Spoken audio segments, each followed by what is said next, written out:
বাংলাদেশে বিদ্যমান আইনের একটি ভিত্তি হলো প্রিন্সিপাল অফ ন্যাচারাল জাস্টিস। সেই প্রিন্সিপাল অফ ন্যাচারাল জাস্টিস এবং ক্রিমিনাল রুলস অ্যান্ড অর্ডার 2009 অনুসারে আদালতে যে সকল আবেদন কোনো এক পক্ষ প্রদান করিবেন অপর পক্ষকে সে তার কপি হস্তান্তর করতে হয়।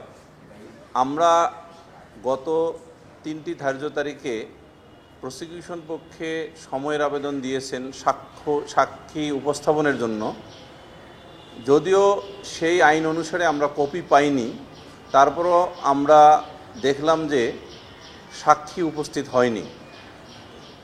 ডেফিনেটলি প্রসিকিউশনের দায়িত্ব হলো প্রসিকিউশনের মামলায় যে চার্জ গঠন হয় কোনো ব্যক্তি বা আসামির বিরুদ্ধে, সেই চার্জ প্রমাণ করা, সেই প্রমাণের প্রসেস হলো সাক্ষী উপস্থাপন করা।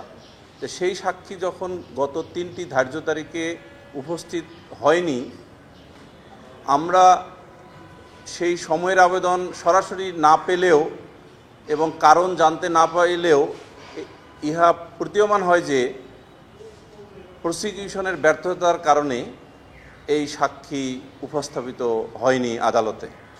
অথবা অন্য একটি কারণ হতে পারে, সেটা হলো যে আদালত হতে যে সমন বা নোটিশ সাক্ষীদেরকে প্রেরণ করা হয়েছে সেটাও হয়তো সঠিকভাবে কমিউনিকেটেড হয়েছে কিনা আমরা জানি না। ঢালাইয়ে দৃঢ়তা, নির্মাণে নিশ্চয়তা, প্রিমিয়ার সিমেন্ট, ঢালাইয়ের রাজা। এটাও কিন্তু দায়িত্ব প্রসিকিউশনের, কারণ অ্যাজ এ হোল প্রসিকিউশনের দায়িত্বের প্রধান অংশ হলো চার্জ প্রমাণের জন্য সাক্ষী এবং সাক্ষ্য যে কোনো ট্রাইব্যুনালে উপস্থাপন করা। যেহেতু তারা গত 3টি ধার্য তারিখে উপস্থাপন করতে ব্যর্থ হয়েছেন, সেহেতু আমাদের আসলে বলার কিছু নাই, শুধু ওইটুকুই আমরা বলতে পারি যে this is the failure of the prosecution to produce the witnesses before the tribunal concern. যে ট্রাইব্যুনাল প্রশ্ন করেছিলেন প্রসিকিউশনকে যে একজন সাক্ষীর হয়তো অসুস্থ, সেটা ঠিক আছে, কিন্তু আরও তো সাক্ষী আছে, তাদেরকে উপস্থাপন করেন।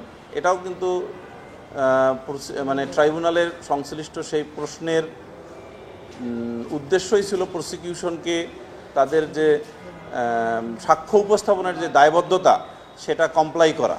প্রসিকিউশনের দায়িত্ব হলো সাক্ষী এবং সাক্ষ্য উপস্থাপন করা। এটা ওনাদের যেহেতু উপস্থাপন করতে পারেনি, তাহলে ওই দায়িত্বের নিরিখে ব্যর্থতা।